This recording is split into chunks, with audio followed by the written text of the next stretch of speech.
He bought a house for $1. Not 1,000, not 100. One single dollar. Marcus Reed stared at the deed in his weathered hands, the ink still wet from the courthouse. The seller had insisted on cash only, no questions asked. When he'd asked why so cheap, the clerk had simply shrugged and said the previous owner was in a hurry. Now, standing before the small wooden house at the edge of Millbrook Valley, Marcus felt the first stirring of unease.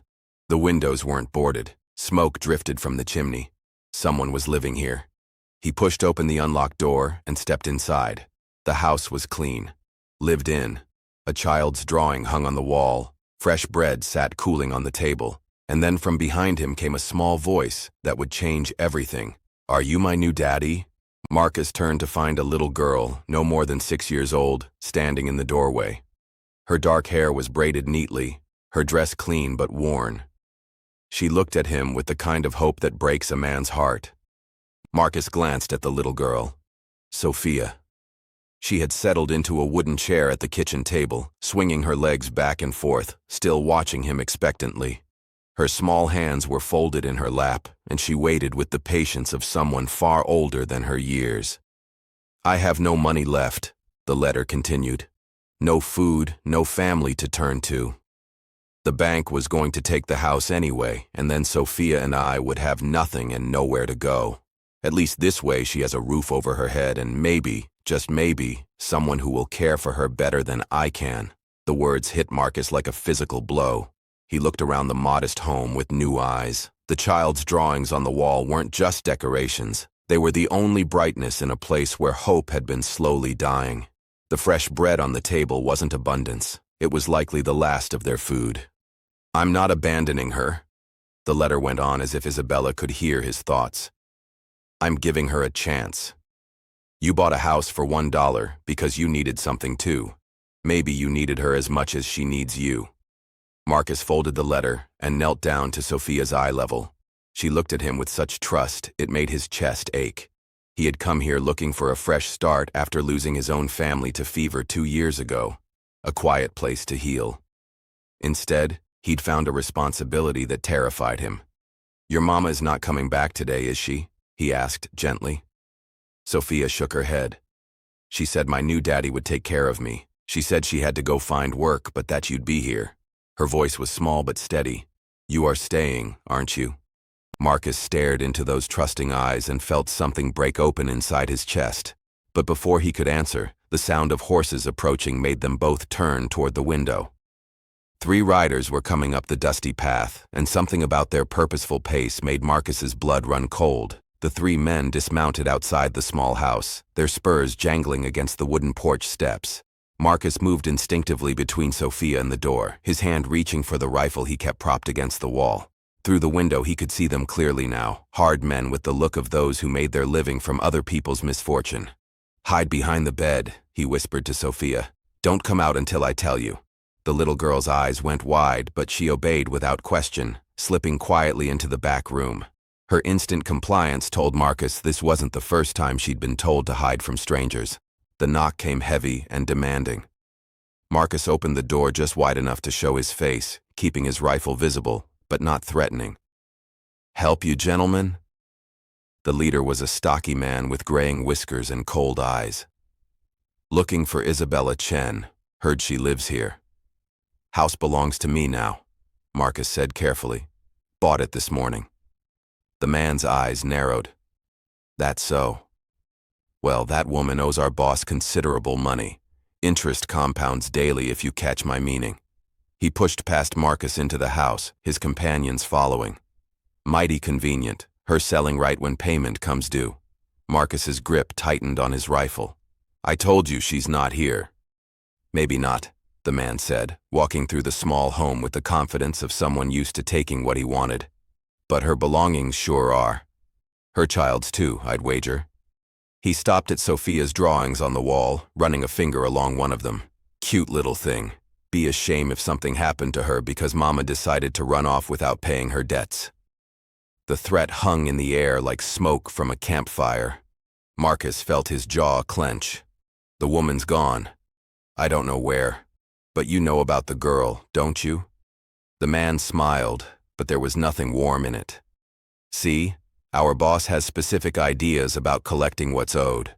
Sometimes it's money, sometimes it's labor, sometimes it's other arrangements. His meaning was clear and sickening. There's no child here, Marcus said flatly. The man laughed. Is that so? Then you won't mind if we take a look around, boys.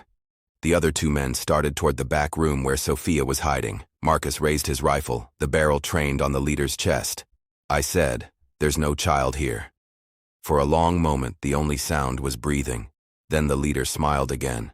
You know, mister, I think you might be lying to us, and we don't take kindly to liars.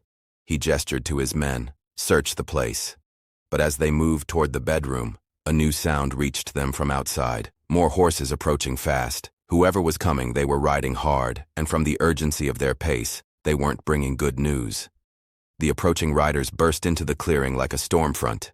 5 men on sweating horses, their faces grim and determined. The leader was a tall man, with a marshal's badge glinting on his vest. But something about his expression told Marcus this wasn't a routine visit. Marshal Thompson, the stocky man with the gray whiskers called out, lowering his own weapon. Didn't expect to see you out this way. I'll bet you didn't, Jake. Marshal Thompson dismounted, his hand resting casually on his gun belt. His eyes swept over the scene. Marcus with his rifle, the 2 men who'd been heading toward the bedroom, the tension thick as morning fog. Heard there might be some trouble brewing at the old Chen place. No trouble here, Marshal. Just a business matter between me and the former owner. Former owner. Thompson looked at Marcus with interest. That would be you, I take it. Marcus nodded slowly, not lowering his rifle. Bought the place this morning. Legal and proper. For $1, Jake added with a sneer. Mighty suspicious, don't you think, Marshal? Woman disappears right when she owes money. Sells her house for nothing. Makes a man wonder what she was really selling. The Marshal's eyes hardened. What exactly are you implying, Jake? Just saying there might be more to this transaction than meets the eye. Maybe the new owner here got more than just a house for his dollar. Jake's meaning was clear. He was suggesting something unspeakable about Sophia. Marcus felt rage surge through him like wildfire. Before he could stop himself, he took a step toward Jake. You son of a... Let's keep this civil. Marshal Thompson held up a hand. He turned to Jake with cold eyes. That's a serious accusation you're making. Hope you have evidence to back it up. Jake's confidence wavered slightly. Well, no, but... Then I suggest you keep your theories to yourself. Thompson moved closer to the house. Mind if I take a look at that deed? Marcus hesitated, then pulled the document from his pocket. The marshal examined it carefully, his weathered face giving nothing away.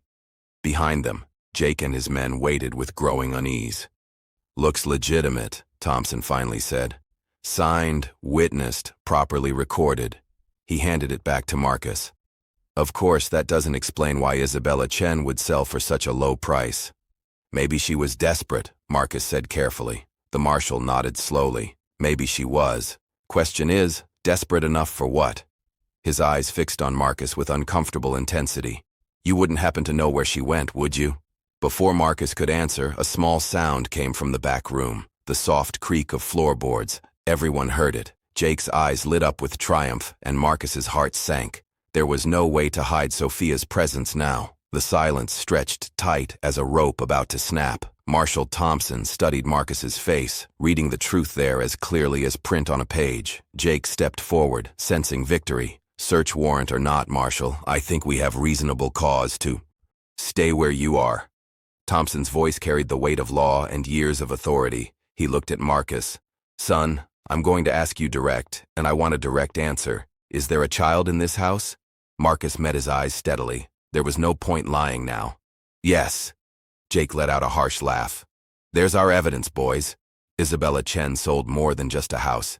Shut your mouth, Jake, before I shut it for you. The marshal's hand moved to his gun. You're talking about a child, not livestock. He turned back to Marcus. What's the situation here? Marcus made a choice that would change everything. Her mother left her when she sold the house. Left a letter saying she couldn't care for her anymore. Convenient story, Jake muttered. Marshal Thompson ignored him. Where's this letter? Marcus produced it from his pocket. The marshal read it through twice, his expression growing more troubled with each line. When he finished, he looked at Marcus with something that might have been respect. Takes a certain kind of man to tell the truth when a lie would serve him better. He folded the letter carefully. Under territorial law, this child needs to be placed with proper authorities until her mother can be located. No. The word came out harder than Marcus intended. She stays with me. That's not how the law works, son. Then the law is wrong. Marcus's voice carried a conviction that surprised even him. You take her to town. You know what happens? She disappears into some orphanage or worse. At least here she's got a roof and someone who cares what happens to her. Jake stepped forward again. What about the money her mother owes? $300 plus interest. That debt doesn't just disappear because she ran off. The child isn't responsible for her mother's debts, Marshal Thompson said firmly. Maybe not legally, Jake replied with a cold smile. But there are other ways to collect. My boss isn't particular about methods. The threat hung in the air like smoke. Marcus felt his grip tighten on his rifle, but Marshal Thompson was already moving, his hand dropping to his gun. That sounded very much like a threat against a child, Jake. In front of a lawman, no less. Just stating facts, Marshal. Business is business. Not when it involves children, it isn't. Thompson's voice was deadly quiet. I think you and your boys better ride out now before this conversation takes a turn you won't like. But as Jake and his men backed toward their horses, another rider appeared at the edge of the clearing. This one was different. Well-dressed, riding an expensive horse, with the look of someone accustomed to having his orders followed without question, and from the way Jake's face went pale at the sight of him, Marcus knew their troubles had just gotten much worse. The well-dressed man dismounted with the careful precision of someone who controlled every aspect of his world. His clothes were expensive but practical, his boots polished to a mirror shine. When he smiled, it never reached his eyes. Marshal Thompson, he said cordially, touching the brim of his hat. What brings the law out to my little collection visit? Your collection visit, Mr. Sterling? Marshal Thompson studied the newcomer with unconcealed dislike. Didn't realize you were in the business of threatening children now. So this was Sterling, the boss Jake had mentioned. Marcus sized him up quickly.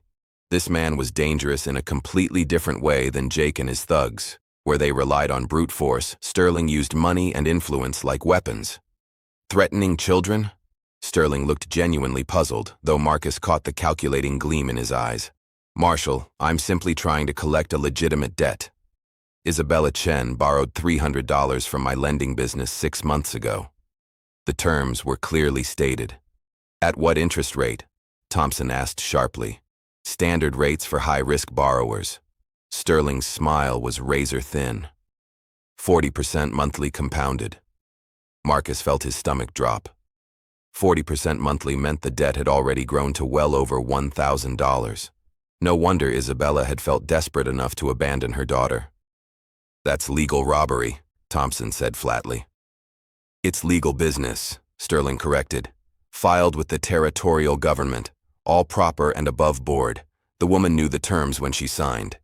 He turned his attention to Marcus for the first time. You must be the new property owner. Interesting transaction. $1 for a house and land worth easily 200 times that. The deed is legal, Marcus said carefully. Oh, I'm sure it is. But debts transfer with property ownership in certain circumstances, especially when there's evidence of fraud or conspiracy to avoid payment. Sterling pulled out a leather portfolio and extracted a document.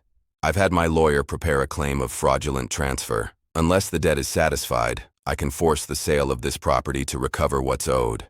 Marshal Thompson stepped forward. Let me see that. Sterling handed over the document with confidence. As the marshal read, his expression grew darker. Marcus felt a chill run through him as he realized what was happening. Sterling hadn't come here just to collect from Isabella. He'd come to take everything, the house, the land, and possibly Sophia as well. This is... Thompson paused, clearly struggling with what he was reading. This might actually hold up in territorial court. I thought it might, Sterling said smoothly. Of course, there are alternatives. The debt could be satisfied through other arrangements, labor contracts, for instance. I have several business interests that could use additional workers. The implication was clear. Sterling wanted Sophia as collateral, a child laborer to work off her mother's impossible debt. "Over my dead body," Marcus said quietly. Sterling's smile widened. "That can certainly be arranged, Mr. Reed, but I prefer business solutions to violent ones, much less messy, and the territorial governor tends to frown on unnecessary bloodshed." He knew Marcus's name. He'd come prepared for this exact confrontation. Whatever game Sterling was playing, he was several moves ahead of everyone else. Sterling studied Marcus with the intensity of a man who made his living reading other people's weaknesses. "You know, Mr. Reed, I did some research on you before coming out here. Interesting history you have." Marcus felt his blood turn cold. There were things in his past he'd hoped to leave buried. Things that had driven him to seek out this remote place in the first place. 2 years ago, you were Marcus Reed, successful cattle rancher outside Denver, owned 3,000 acres, employed 30 men. Then your wife and son died of fever and you just disappeared, sold everything, vanished without a trace. Sterling's voice carried false sympathy. "Must have been devastating." Marshall Thompson looked at Marcus with new understanding. "You're running from something." "Not running," Marcus said quietly. "Just trying to forget." "Well, forgetting can be expensive," Sterling continued. "See, I knew Isabella Chen was desperate, but I never expected her to find someone quite so motivated to help. A man with that kind of loss might do anything to protect a child, even something foolish." The pieces were falling into place with sickening clarity. Sterling hadn't just stumbled onto this situation, he'd orchestrated it. Somehow he'd known about Marcus's past, known he'd be vulnerable to Isabella's desperate gambit. "You set this up," Marcus said, his voice barely above a whisper. "You knew she'd try to save her daughter this way, and you knew I'd fall for it." Sterling shrugged. "Let's just say I understand human nature. Guilt is a powerful motivator, Mr. Reed. A man who failed to save his own family might go to extraordinary lengths to save someone else's." Marcus's hands clenched into fists. Everything, the $1 sale, finding Sophia alone, the timing of Sterling's arrival, it had all been planned. But that didn't change the basic truth. There was still a little girl depending on him. "What do you want?" Marcus asked. "Simple. You sign over the property deed to me, and I'll consider Isabella's debt satisfied. The child can go to the territorial orphanage where she belongs, and you can continue your wandering with a clear conscience." "And if I refuse?" Sterling's smile turned predatory. "Then I file my fraud claim, force the sale anyway, and pursue Isabella for the remaining debt. When I find her, and I will find her, she'll work in my establishments until every penny is paid. That'll take, 15 to 20 years, I'd estimate." The trap was perfect. Marcus could lose everything and still not save Isabella, or he could sacrifice his fresh start to protect a woman he'd never met and a child he'd known for less than a day. From the bedroom came a small sound. Sophia, clearing her throat. She'd been listening to everything. In that moment, Marcus realized she was braver than any of the adults in the room. She'd heard strangers discuss her fate like she was property, and she hadn't made a sound until now. "I need time to think," Marcus said. "Of course." Sterling consulted his pocket watch. "You have until sundown. Then I file the papers." He turned to go, then paused. "Oh, and Mr. Reed, don't even think about running. I have men watching every road out of the territory." After Sterling and his men rode away, silence settled over the small house like dust after a storm. Marshall Thompson holstered his weapon and looked at Marcus with something approaching respect. "That was quite a revelation about your past," Thompson said quietly. 3,000 acres near Denver would have made you a wealthy man." Marcus nodded, his throat tight. "Wealth doesn't protect the people you love from fever." "No, it doesn't." Thompson studied the legal document Sterling had left behind. "But it does give a man resources. Question is, what resources do you have left?" Before Marcus could answer, Sophia emerged from the bedroom. Her small face was pale but determined, and she carried something in her hands. A wooden box that Marcus hadn't noticed before. "Mama told me to give this to my new daddy," she said, holding out the box. "She said it was very important, but only if the bad men came." Marcus knelt down and took the box with trembling hands. Inside, wrapped in faded cloth, were documents, but not what he'd expected. These were legal papers, contracts, and what looked like correspondence. As he read, his eyes widened. "Marshall, you need to see this." Marcus handed over a letter from the Territorial Banking Commission. Sterling's lending operation. It's not as legal as he claimed. Thompson read quickly, his expression growing darker with each line. Interest rates above 30% require special territorial licensing. Sterling never applied for one. He picked up another document. And this is correspondence between Sterling and someone in the land office. They've been targeting vulnerable property owners, forcing fraudulent sales. Mama said Mr. Sterling didn't know she kept copies of everything, Sophia said in her small, clear voice. She said grown-ups who hurt children always make mistakes. Isabella Chen hadn't been as helpless as she'd appeared. She'd been gathering evidence, building a case, waiting for the right moment to strike back. The $1 sale hadn't been just desperation. It had been bait in a carefully laid trap. This changes everything, Thompson said, studying the documents. With evidence of illegal lending practices and fraud, I can arrest Sterling and void all his contracts. He looked at Marcus. But we still need to find Isabella to make it stick in court. You don't need to find her, said a voice from the doorway. They all turned to see a young woman standing in the entrance, her clothes dusty from hard travel, her face bearing the same determined expression as her daughter. Isabella Chen had dark hair like Sophia's and eyes that held both sorrow and fierce maternal love. Mama! Sophia ran to her mother's arms. Isabella held her daughter close, but her eyes remained fixed on Marcus. I'm sorry for the deception, Mr. Reed, but I needed someone Sterling couldn't intimidate or buy off, someone with nothing left to lose, who might choose to protect a child over protecting himself. Where have you been? Marcus asked. Gathering witnesses. Other families Sterling destroyed, getting sworn statements from his victims. She smiled grimly, building a case that will put him away for a very long time. But even as relief flooded through Marcus, the sound of approaching horses reminded them that Sterling was still coming for his answer, and this time he'd brought more men. Sterling returned with 8 men this time, their faces hard with the promise of violence. But when he saw Isabella standing beside Marcus, his confident smile faltered for just a moment. Mrs.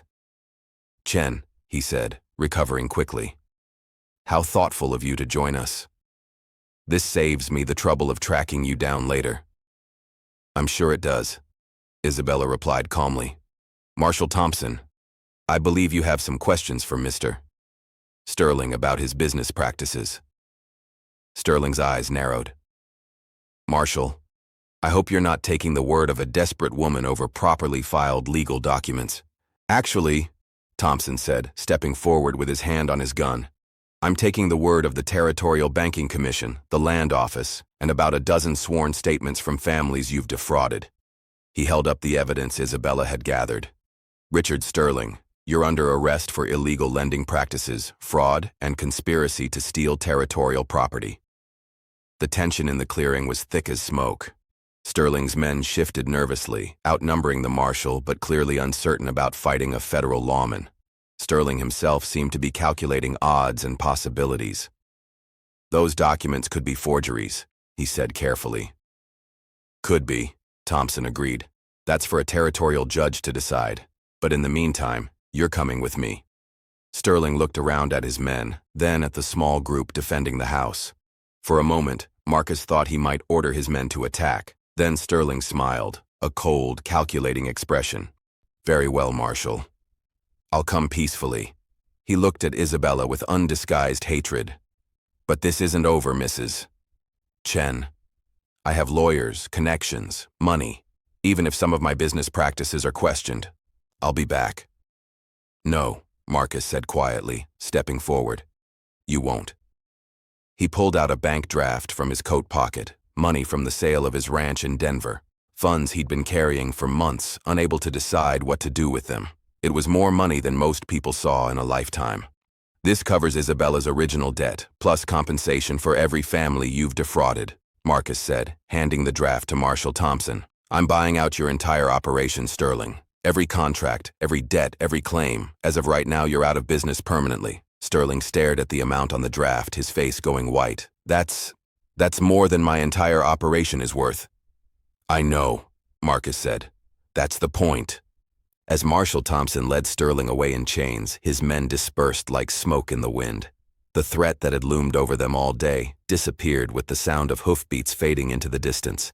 Isabella turned to Marcus, tears in her eyes. Why? Why would you do all this for strangers? Marcus knelt down to Sophia's level. She looked at him with those same hopeful eyes that had broken his heart that morning, but now they held recognition and trust. "Are you really going to be my new daddy?" she asked. Marcus felt something heal inside his chest, something that had been broken for 2 long years. "If your mama says it's all right, I'd like to try." Isabella wiped her eyes and smiled. "I think that would be good for all of us." As the sun set over their small house, their home now, Marcus realized he'd gotten exactly what he'd paid for. He'd bought a house for $1 and found a family that was worth everything he had left to give. Marcus's voice caught. "I just bought this house, little one. Where's your mama?" The girl's eyes filled with tears. But she didn't cry. She just reached into her pocket and pulled out a folded piece of paper. "She left this for my new daddy." "That's you, isn't it?" But as Marcus unfolded the letter, he realized the $1 house came with more than he'd bargained for. Much more.